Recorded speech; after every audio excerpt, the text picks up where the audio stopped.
Xin chào mọi người, video này là tập tiếp theo của series A Berry Summer và đây là một video mang đậm chất Thụy Điển mà mọi người không nên bỏ qua, thế nên hãy xem đến hết video này nhé.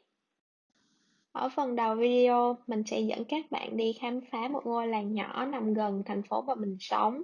Mình có để ý đến một nơi có rất nhiều các ngôi nhà mái đỏ, nhọn, nằm san sát nhau.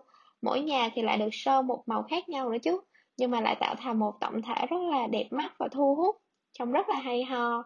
Thế nên Mama quyết định ghé thăm khu vực này.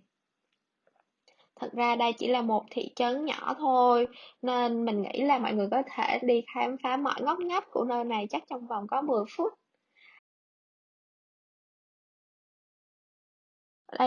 Vì đây chủ yếu là để phục vụ dân cư sinh sống nên nơi này khá là yên tĩnh và dễ thương.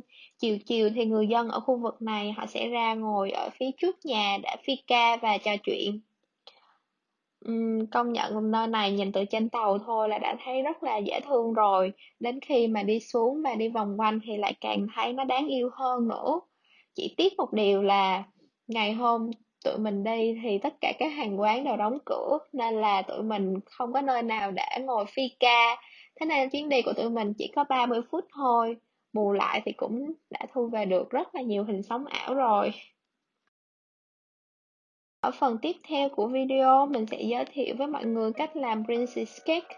Đây là một loại bánh vô cùng đặc trưng của người Thụy Điển. Mình mong là mọi người hãy xem và nếu có thời gian, hãy thử làm loại bánh này nhé.